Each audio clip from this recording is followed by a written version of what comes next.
camera. Rolling A camera. Give me a slate. Perfect. Well, my name is Anthony Adonis Lewis, and I'm originally from the Caribbean. I was born in Trinidad and Tobago. My family's from Grenada, and I grew up in Grenada. My father took me to Grenada when I was like 3, and I grew up there with the rest of my family. That's where he's from, and my mom and everyone. And you have been you in both countries. Yeah. A lot of people haven't. A lot of people have visited other countries, but have never lived in other countries, especially as somebody would perceive as a black male. Yeah. Were there some challenges when you were growing up in the Caribbean's challenges? Were they the same or different when you got to Brooklyn? Give me some upbringing there, some challenges is just your skin color. Right. So growing up in Grenada, most of the people there are black, and 90-something% is black. And so in Grenada, I didn't really have any kind of racial experience like I did in America or in Europe. When everyone's black, it's normal to be black, and so that's not the issue. There's other issues, but not the color of your skin. Okay. When I came to America, it was very immediate and very jarring for me to see how my color was the first thing that people saw. Other kids, later on when I started to work, when I was in the military, the first thing was the color. It wasn't how much you know, how good you were at whatever it is they needed you to do. It was your color. So that was a challenge for me because I had to rethink how I saw the world. When I remember I was in New York City, and I went to Manhattan just to watch movies. I used to go watch movies in downtown Times Square or whatever. And I remember I went into a place to buy some bagels, and the man who was selling me the bagel, one of the first things he said was something like, "Hey, black boy." And I remember how shocked I was at that, because I was thinking, that's what he saw. He saw a black young boy coming into his restaurant, and that disturbed me, that bothered me. And so what my experience is in America and in Europe, because I spent a lot of years in Europe, that the first thing people tend to see is your blackness. And then after they talk to you for a while, they start to get your personality and who you are. And I think that changes. And I think it gets better, but I don't think it ever goes away, And as a black male living in the U.S., and working, when I was in the game business, working with other people, I can tell you that your blackness is impossible to go away. Prejudice among everyone exists, and at different levels. And it's a challenge in the United States as a minority, as a black person, to forge a career that's successful, but it's doable. And I think that what I learned for myself is to not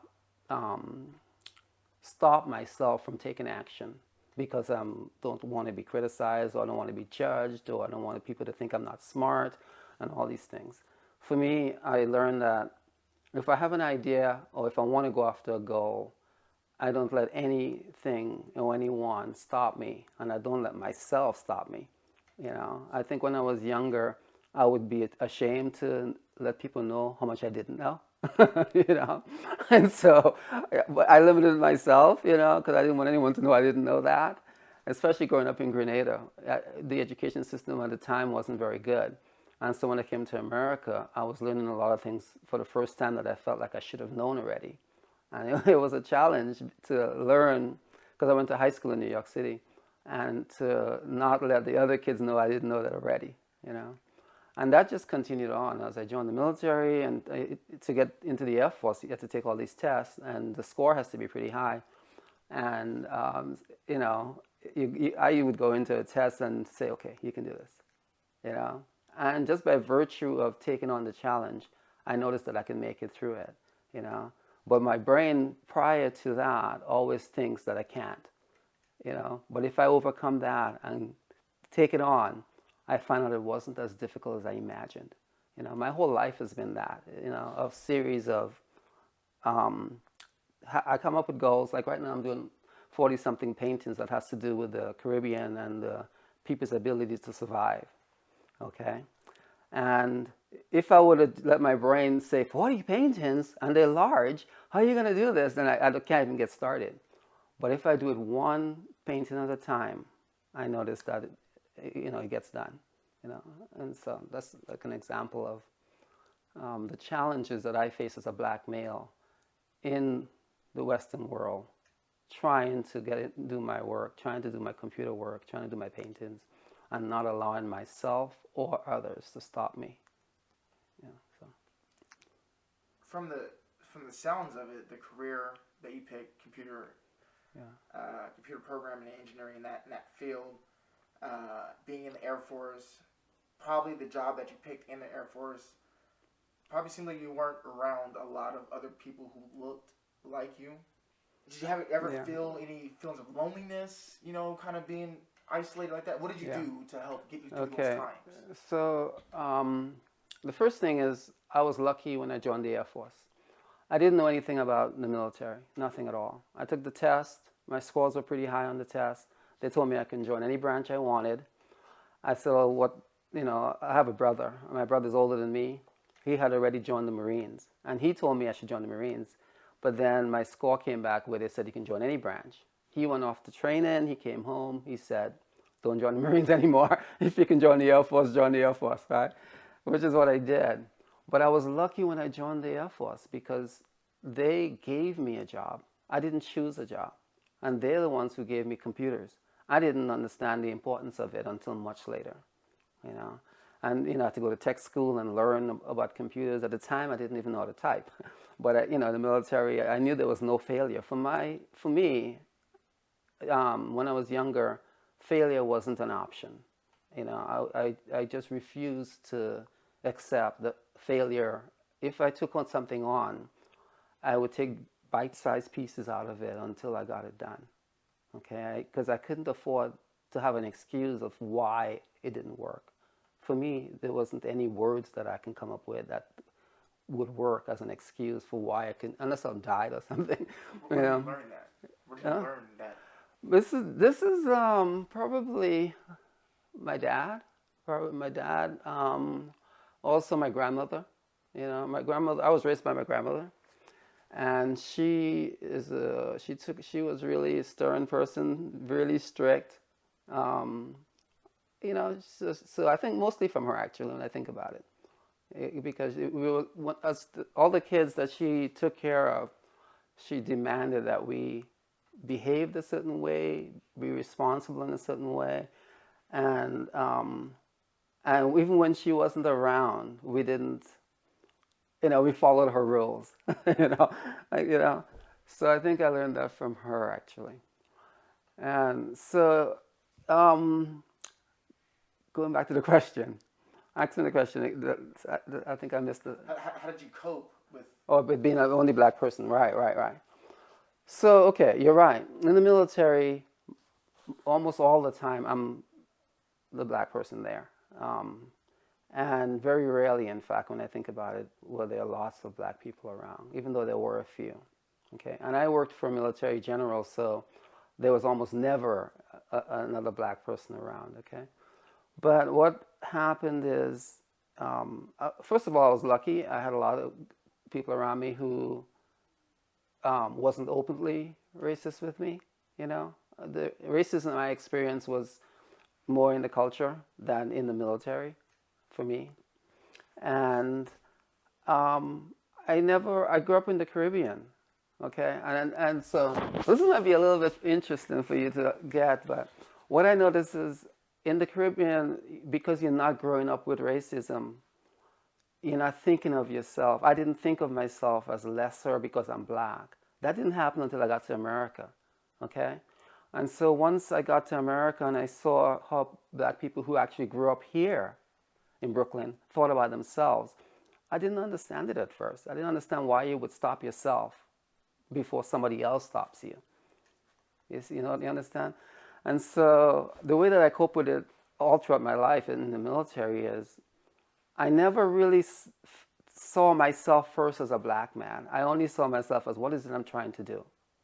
And let others look at me as a black man and say things or judge me as a black man. But I didn't. I think it's too heavy to hold on to myself, you know. So and I don't. Even now, otherwise I wouldn't live in Oregon.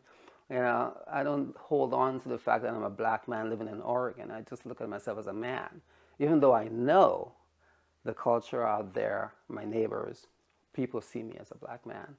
I don't because I feel like it would be too heavy in my mind. It would curb my actions, and I wouldn't do certain things. I wouldn't go certain places. I wouldn't hang out with certain people because it would always be in my head, and I think that's too heavy a weight.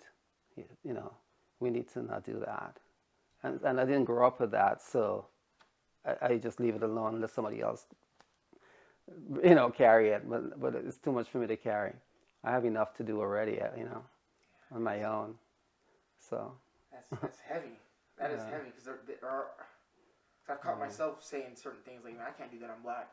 Like, I can't." Yeah. There are certain things that you can't do when you're black, and it never. Yeah, the world is already telling you that. Already told me that. Yeah, So the people on the television is telling you that. You know, the people you work with is thinking it. You know, sometimes you get a job and you wonder if they only gave it to you because you're black. Am I really qualified?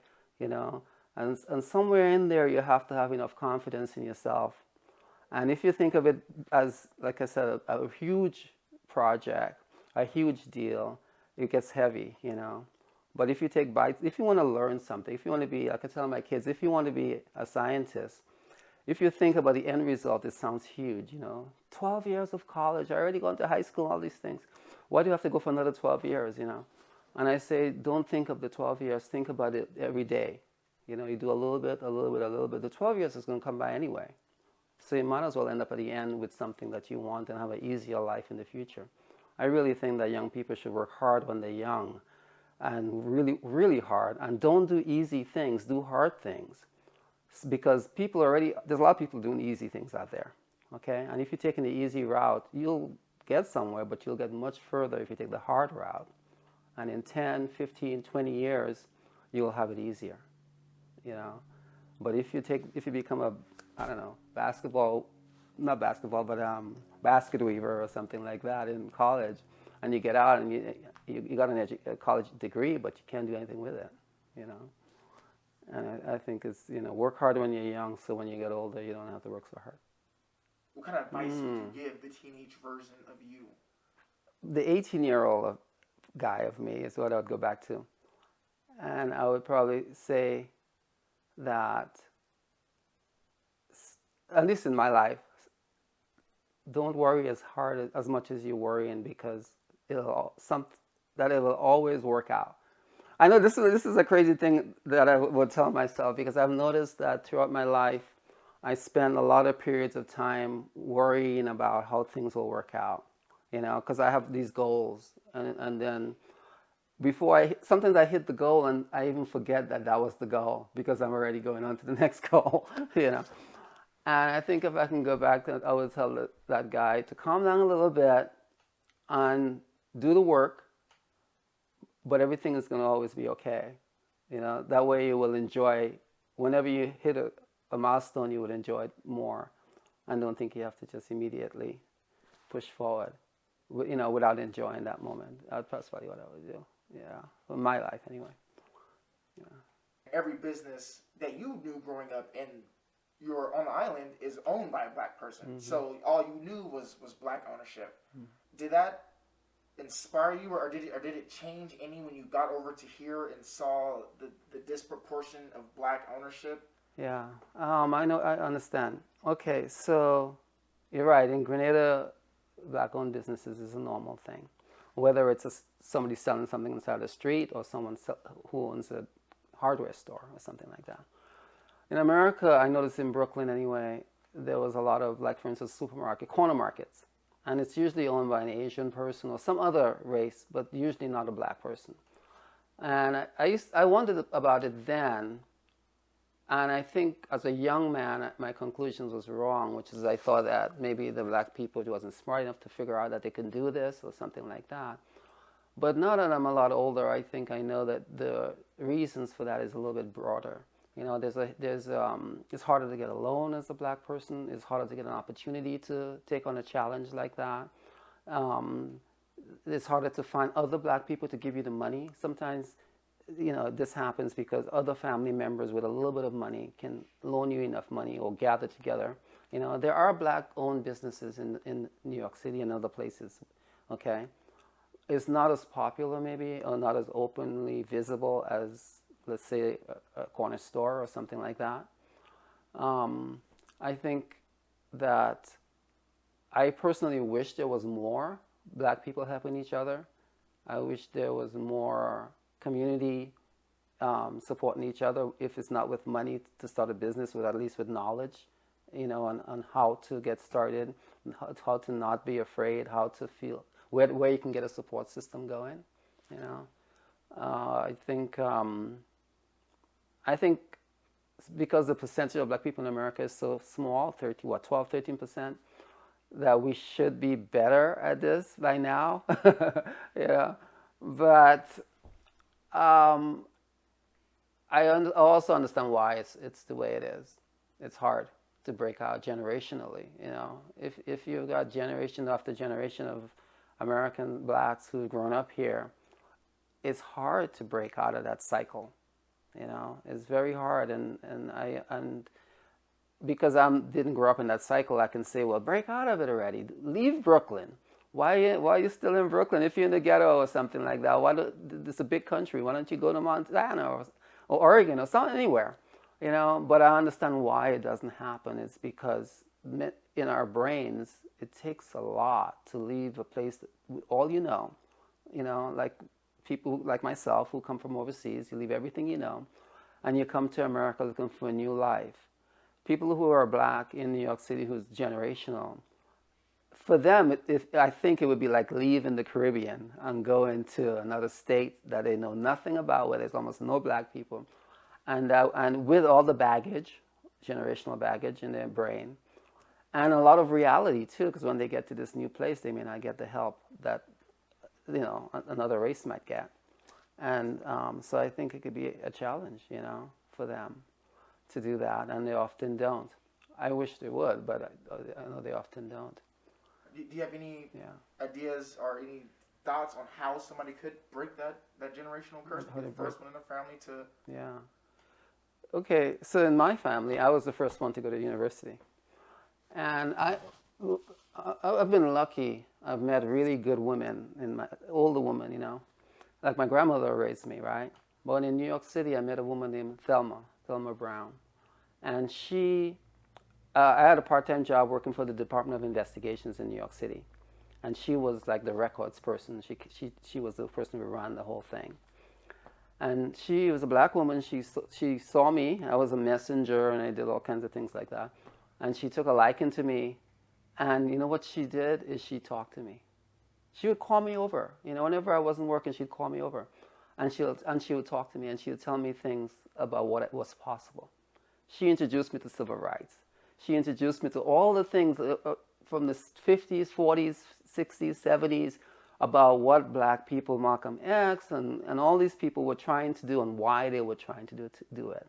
And she educated me on American black history in a way that I wasn't before.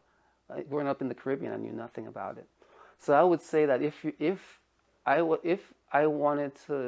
thought there was a formula to helping young black people get ahead, I think it's knowledge.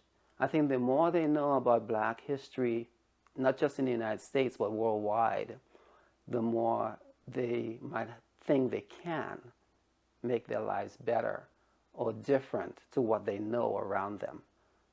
Because what Thelma did was she opened up my mind to the possibilities. And even when I would come to her and say, oh, I'm thinking about doing this, she would say, that's probably not the best idea. Or if I say I'm going to do something, she'll say, you can do better. She was actually someone who told me, I can do better. And she said that a lot. If I say I wanted to be a bus driver, she said, oh, being a bus driver is a great thing, but I think you can do better. And it really helped to have someone who can talk to you like that and make you feel like you could do better. You can do anything you want to, and the education, like I said, she really educated me on the struggle in America and why it is black people, especially in the South, because she knew the South really well, why it is that black people in the South is still struggling so hard to overcome racism 100 years after they were supposedly set free, because coming from the Caribbean, I didn't understand that. I thought I come to America, everyone is free, land of opportunities, you can just take off like a rocket, And so it was very hard to see that it's not that easy for everyone. And a lot of it's stopped by institutional racism, but a lot of it's also stopped by the individual's training through generations. Not just from their family and friends, but from everyone around them too, the television and all the people who, like I said earlier, see you as black first. So, yeah. Tell me a little bit about the tech side of your business. I don't think we talked too much about that. Okay. So, when I was in the Air Force, I was trained as a computer technician, and I did a lot of remote computer work, repairing computers, fixing computers, and things like that. And when I got out of the military, I went to the university and studied computers and visual design and art as well. I double majored in art. And so what happened is I only double majored because I wanted to feed my family and make sure we had a place to live. And so I was lucky enough that when I was in my last year at university, a computer game company called Dynamics, they came through the university, saw my work because I had a show going with all my computer work on one side and all my art on the other side. And they saw and they called me up at home and said, when do you graduate? We want to hire you. I was very lucky. And so I got hired right away and worked for them for a lot of years. And so the computer part of it is, I've always had an interest in computers. When I was in the university, I thought I was going to go to Hollywood and make movies, doing 3D graphics and things like that. So I had learned that really well. And I think that the computer, right now I do a lot of networking. I fix people's computers. And I do, because I started my own business in 2007, And so that keeps me going right now in terms of money. And my art keeps me going because that's my overall goal in life, is to continue painting and to create a body of work that will hopefully be remembered after I'm gone, So, that's my hope. But the computer work is, I have two sides of my brain, the tech side and the art side. And the computer side definitely keeps me fed. Yeah. What do you do with the art once it's done? I have shows. I have the University of Oregon. They had a contest, a Black Lives Matter contest, and I put a couple of pieces in there. They won. They were on display for a couple of months. About a week ago, so they bought 2 pieces for their permanent collection. So that's going to be in which I feel great about. 2 of my art pieces will be in a museum for long after I'm dead. So that's kind of nice. This painting was in a show recently that did really well. All of these paintings here are new, because I paint all the time. And these, right now I'm hoping to build up, like I said, about 40 or more paintings that has to do with the Caribbean people's ability to survive and overcome the hardship of the land, slavery, and thrive, in spite of it all. And so I'm hoping that when the collection is finished, that either John at the museum, his name is John Weber, or somebody else will show them all. My ultimate dream is to have them on show on all the different islands. I'd like to have a traveling show with all the paintings. So in Trinidad for a while, in Grenada for a while, in Jamaica for a while, all throughout the island, so that the people there can see the paintings and enjoy the story of their survival, and their ability to survive, and have carnival. We have great food. Great markets. People are very happy. you know, in the daily lives, and it's not all suffering, you know. So I'm curious to see, do you have a personal philosophy that you apply to your life that helps you get through? I spent like about 2 years working for the Buddhist Center here in Ashland, and one of the things that they talk about a lot is impermanence. And they discuss it almost daily. And through the thought process of what impermanence means is that nothing lasts forever. And so for me, just knowing that nothing lasts forever, when things happen, it grounds me a little bit and says, you know, it feels like it's majorly serious and life-threatening, but it's not, you know, because it changes. You know, impermanence means constant change. And so for me, what I've done with all my goals and everything I want to do in life is things. I think humans don't like change at all. But so somehow you've got to figure out how to live with change. Okay? And so when things change, and if it changes in a way that I don't like, for just a fraction of a second, it hits me. And then I take a deep breath, and I calm myself down, and I say it's okay.